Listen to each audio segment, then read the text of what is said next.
The film opens with Kenna Rowan being driven back to her small hometown in Wyoming after serving a prison sentence. She asks her driver to pull over so she can tear out a roadside memorial for her late boyfriend, Scotty Laundrie, because Scotty, she says, hated memorials. She rents a modest apartment called Paradise, and the landlord hands her a cat, which she accepts but reluctantly. Across town, a little girl named DM, dressed as a dragon, is painting a man named Ledger's fingernails in the front yard when her grandmother Grace calls her inside. On his way to work, Ledger notices Scotty's roadside memorial has been uprooted. He's visibly upset. At his bar, Ledger tells his friend Roman about the missing memorial. Roman wonders aloud who could have done something like that. Kenna spends the day job hunting around town with no luck. A cafe gives her an application until the barista tells her they don't hire people with a record. She suggests the Dollar Den.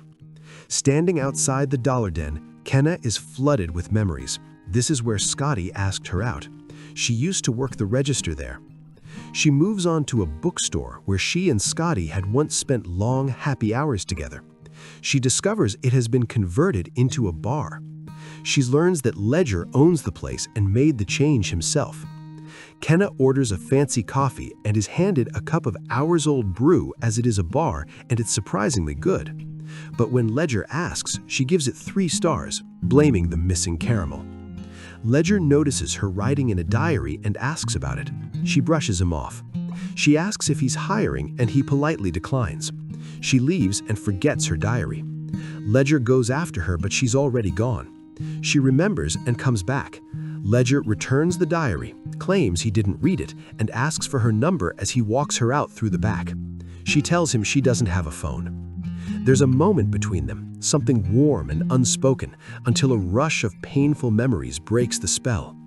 Kenna pulls away and leaves. Back at her apartment, Kenna writes in her diary. She recognizes Ledger as Scotty's closest friend. He doesn't recognize her. They'd never met. She resolves to keep her distance from him, and especially from Grace. In a flashback, it's Scotty's birthday. He wanted Ledger there to celebrate, but Ledger has a critical game. Kenna tries to suggest something fun. Grace doesn't want Scotty to leave, and he goes anyway. Kenna reflects on that moment, how Grace must have felt when everything changed, how she ended up hearing words like sorry, accident, and didn't make it. Scotty was their perfect boy, and in a perfect world, he'd still be alive. But he's not, and it's because of her. We see the courtroom. Kenna pleads guilty to vehicular manslaughter under the influence and is sentenced to 7 years. And yet, she's back, with one simple but enormous request: to finally meet the daughter she never got to hold. Ledger is helping DM find her boots for T-ball when DM asks why her mom never comes to her games. Grace has been telling her it's because her car isn't big enough. Ledger suggests telling her the truth. Grace says she's only 5. Ledger says she won't stop asking. Kenna is turned down from yet another job. In a restroom, she meets Amy, the assistant manager of a grocery store who's just had a minor fender bender. When Kenna mentions she just got out of prison, Amy offers her a bagging job on the spot, upfront about the rough pay and hours. Kenna accepts without hesitation. On her way to see her daughter for the first time, Kenna runs into Ledger outside Grace's house and thinks she is there to meet him. Then it hits him. She's Kenna. He pulls her away before Grace can see, taking her to his place across the street. Kenna has brought a teething ring for DM. Ledger tells her DM is 5 years old. Kenna says she wants to meet her. Ledger tells her that her parental rights were terminated and tells her to stay put while he gets his truck. She bolts for Grace's door anyway. Ledger grabs her, tells Grace to stay inside, and threatens to call the police. Kenna backs down. He drives her home and tells her coming back was a mistake, that no one benefits from Kenna being in DM's life except Kenna herself. An angry Kenna goes to her room and dreams about the day DM was born, how the nurses wouldn't let her see the baby, and how she kept begging them to let her. A neighborhood kid wanders into her bare apartment and starts asking blunt questions. Why Kenna has no stuff? Why she's so poor? Kenna answers honestly. She just got out of prison and can't see her daughter. The kid is completely unfazed. She introduces herself as Lady Diana and invites Kenna outside to light sparklers. A former inmate once gave Kenna a blunt choice: live in the sadness or die in it. Kenna chose to live. Scotty's family is rattled that Kenna has shown up. They're furious she's already out and make it clear she is not welcome. Their biggest fear: DM nearly saw her. They reach for their lawyer. Ledger tells Roman that Kenna had been in his bar and he hadn't recognized her. They genuinely never met. Roman pushes back on Ledger's hard stance, drawing a parallel to his own troubled past. Maybe she's not pure villain, Roman says. Ledger comes by Paradise Apartments and finds Kenna outside with Lady Diana lighting sparklers. Kenna sees through it. He's not checking on her out of care. He's protecting his own conscience. Lady Diana cuts the tension by calling him a jerk on Kenna's behalf. Kenna has her first ally. The family's lawyer confirms Kenna has no legal rights. Their real fear is she'll take DM without warning. When Ledger quietly suggests they meet her and hear her out, the family shuts it down hard. They've finally found some peace, and they're not sharing Scotty's daughter with the woman who killed him. Kenna is at work when Ledger comes in to shop. Her coworker Amy sends her to handle his bagging. Kenna asks him whether she looks like her. He says yes. It rains hard, and Kenna ducks into the bar for shelter. Ledger makes her caramel coffee. She's pleased. He drives her home. He asks directly, did she come to the bar to get closer to DM? She shuts it down. She went because it used to be a bookstore she and Scotty loved, and she didn't even know who Ledger was until she heard his name. The tension cracks when Ledger jokes that Scotty knew what a book was. She thanks him for the ride, and the caramel. Ledger thinks back to a phone call, Scotty telling him he was going to ask Kenna to marry him on his birthday, asking Ledger to be there. The next day, DM tells Ledger on a video call that she's going grocery shopping with Grace. Before he can ask which store, the call drops. He rushes to the store where Kenna works and finds them there at the parking. He gets DM back in the car before Kenna can reach her. She comes outside to watch them drive away. She's devastated. She breaks down and fights Ledger. Seeing her distressed, Amy gives her the day off. Ledger stays close to console her. Kenna opens up about DM's birth. She'd been promised 2 days with her in the hospital, the one thing keeping her going through everything. But DM arrived 6 weeks early with underdeveloped lungs and was rushed to the NICU. Kenna spent those 2 days completely alone. She never got to hold her. She's not asking because she thinks she deserves it. She just wants to meet the person she and Scotty made together. Ledger understands. He shows her a video of DM. Kenna watches it over and over. She asks if he hates her. He walks her through how his feelings have shifted. Intrigued when they first met, convinced she was the worst person alive when she showed up at Grace's house, and now just starting to see her as the saddest person he's ever known. He brings up the courtroom, how cold she appeared. She pushes back quietly. She wasn't cold, she was completely broken. Scotty was the closest thing to a home she had ever had. He drives her home. Kenna admits she sometimes gets the urge to take DM, but she won't. She just wants to show Grace she's responsible and be ready for the day she might be allowed to meet her, even if that day never comes. Ledger, moved by all of it, offers her weekend shifts at the bar, quietly, off the books, so no one has to know. She happily accepts. Kenna shows up for her first shift. She's introduced to Roman, who's caught off guard. When he asks if she can wash dishes, she answers with 6 years of experience. He wisely doesn't ask what she means. Mary remarks that the bar hasn't been this clean in years. Kenna asks about Leah. She gets the full story.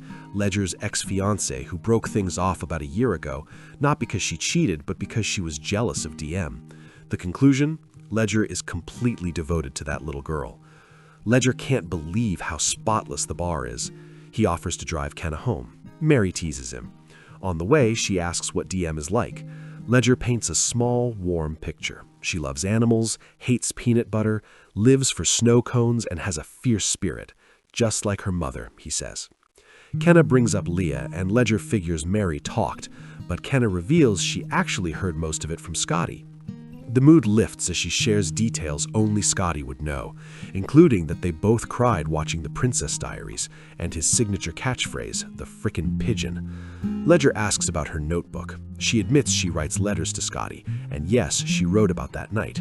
He tries to find music they can agree on during the drive. She says she hates sad songs. He fails to find anything that works and eventually gives up entirely. Lady Diana's mom invites Kenna to a Mother's Day lunch and asks if she has spare chairs. Kenna borrows some from the bar and discovers Roman's collection of mugs, one for every week of his sobriety, a gift from Ledger. Kenna notes how hard it must be to work in a bar.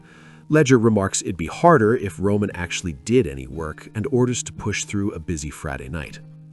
Ledger gets Kenna's number under the guise of being her boss and sends her a happy playlist, a quiet, sweet gesture after she said she hates sad music. He helps her with the chairs and discovers she's sleeping on a couch. He brings her a mattress from his camping gear. The warm moment sours fast when he finds Scotty's memorial in her apartment. He's furious, feeling like he's been betraying everyone he loves by helping her, only for her to pull something like this. She defends herself. Scotty hated memorials. She was doing him a favor. She tells Ledger to leave. Instead, he kisses her. She gives in, then says they shouldn't. It'll only make things worse. He agrees and leaves. The next day at work, Kenna is served with a restraining order from Scotty's family. Ledger takes her to get snow cones, Diem's favorite, to help her shake it off. From the color Kenna picks, she pieces together that yellow must be Diem's favorite. They tease each other about their blue tongues and yellow-stained lips. Ledger opens up about himself. He moved back home after a shoulder injury ended his NFL career and has spent 4 years slowly building his own house. She teases him about it. He invites her to see it. She says yes. She's blown away by the house. When she asks when he plans to move in, he hesitates. It's his dream, but he can't imagine not seeing Diem every day. Kenna cuts through it. Sell it or rent it and stay close to Diem. Then she turns it back on him. What does he actually want? He admits he wants to do right by her, to be the father figure Scotty never got to be.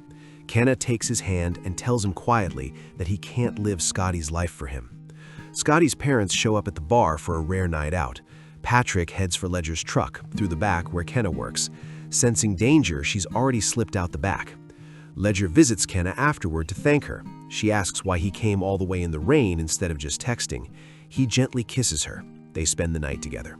In the morning, he insists she read from her diary.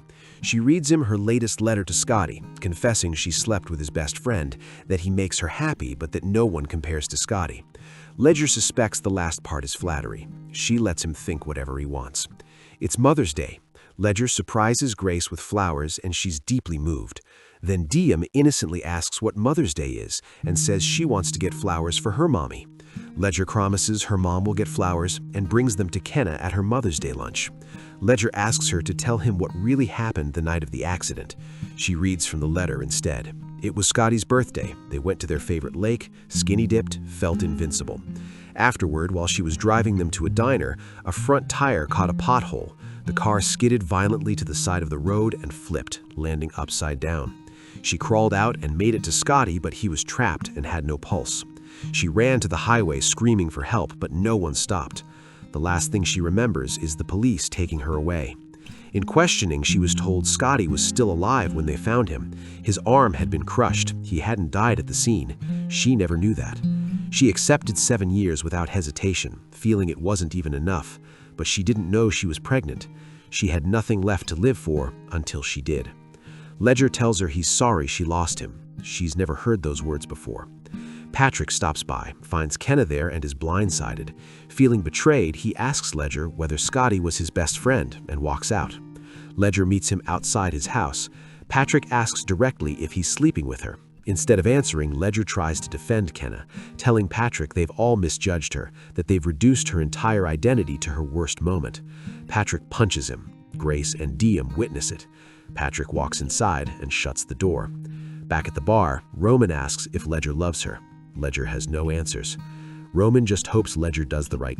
Kenna sees Ledger's bruised face and understands immediately. Patrick knows. Her first instinct is to leave. She's convinced her presence is only making things worse for everyone, especially Diem, who is happy and doesn't even know she exists. Ledger begs her to stay, to give the family time. She pushes back. They've had years and nothing is going to change. It'll only get harder. She tells him to go apologize. DM needs him more than she does. Unable to stop her, Ledger makes her a promise. When DM asks about her mom, he'll make sure she knows how incredible she is and how much she loves her. Kenna says goodbye and starts packing. Ledger quietly takes her diary without her knowing. He shows up at Scotty's parents' house despite being told to stay away. He hands them Kenna's notebook, opened to one specific letter. He tells them he's not asking them to read it for his sake, not because he loves Kenna, but because Scotty loved her, and he really did. Just as Kenna is preparing to leave, Grace shows up at her door. She tells Kenna she read the letter about that night. Then, slowly, carefully, she admits she believes Scotty would have wanted Kenna to meet his daughter. She can't promise anything beyond that. She invites Kenna to dinner. Ledger meets Kenna at the door. She asks him to come in with her. DM runs straight to Ledger, then is introduced to Kenna as his friend. She wastes no time, showing Kenna her pet turtle named Ledger because he looks just like him, and proudly showing off her jungle gym, Scotty's old one, her birthday gift. On the jungle gym, DM mentions it used to be her daddy's. Kenna gently tells her she knew him, that she was his girlfriend, actually. DM is quietly fascinated. When DM notices Kenna crying, Kenna tells her it's not sadness, she's crying because she's so happy to be there. Then she pulls her close and tells her the truth. She's her mama. DM takes it in stride, asking immediately if she got a bigger car. Kenna laughs it off. She's working on it. DM promptly forgets her name, asks for a purple drink, and wants a push on the swings. Kenna obliges, glowing.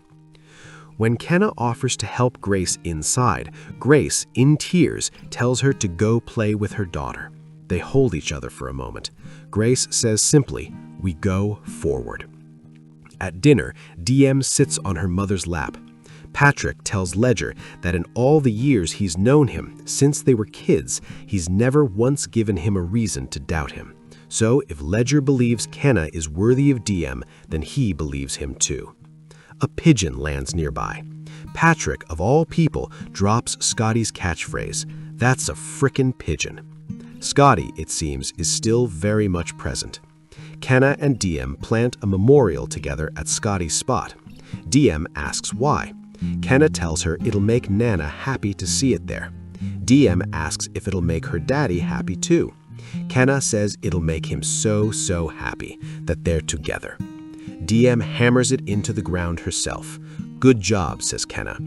The film closes on Kenna playing the happy playlist Ledger made for her, a small, quiet sign that hope has found its way back in. She arrived with nothing, no rights, no money, no allies, just guilt, grief, and a desperate need to meet the daughter she never got to hold. Against every odd, she stayed. She proved herself, and she found her way into a family that had every reason to keep her out. She got her daughter, she got Ledger, and somewhere along the way, she got a reason to play happy music again. Thank you so much for watching. I hope you enjoyed the recap. Please hit the like button and make sure to subscribe. See you in the next recap.